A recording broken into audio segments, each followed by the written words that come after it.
I can tell you exactly the moment I became attracted to her. So she had to switch our appointment time, right? Normally we'd meet at like 2 p.m. on a Tuesday or something.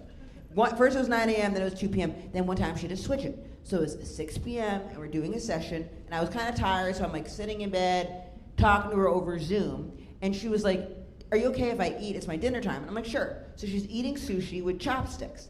And while she's doing this, I felt like we were like laughing a lot in that session. We don't usually laugh, but I was like, we were laughing, she's eating chopsticks.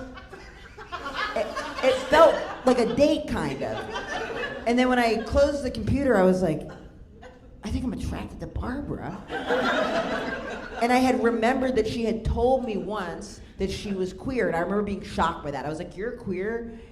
I was like, that's so interesting, like I didn't get that at all. Not that you can ever tell, but even if someone visually doesn't look like it, I was like, I didn't get that at all.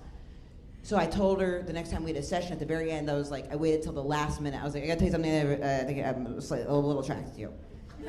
And she was like, "Really?" And she was like, "That's not uncommon." I was like, "Yeah." I was like, it was because I feel like we were laughing a lot with the sushi. She was like, "I wasn't laughing that much." I was like, "Okay, yeah, that's..." I guess I was laughing a lot. "You were being funny." And she was like, "Okay." And I had to like save it somehow, and I was like, well, I think also because I'm not attracted to straight women, so I was like, I think I got confused because I knew that you were queer. And she was like, "I'm not queer."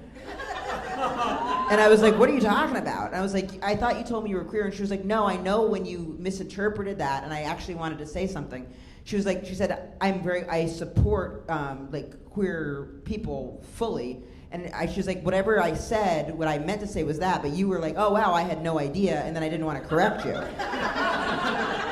And I was like, "So you're not queer?" And she was like, "No." And then she did this thing that like liberal, very straight women will do, where she starts like apologizing for being straight. She's like, "I can't help it. It's just the way that I am. Like, I wish I were different." She's like, "Men are awful." I'm like, "I think men are great. You don't have to say that." She's like, if I could control who I was attracted to, of course I would want to be with my friend Deborah, but it's just not like that for me." And I was like, "You don't have to justify your heterosexuality to me." And I was like, "I didn't know that you were straight, otherwise I wouldn't have had a crush on you." And guess what she said? She goes, "So you're breaking up with me?" And I'm like, "Ah!"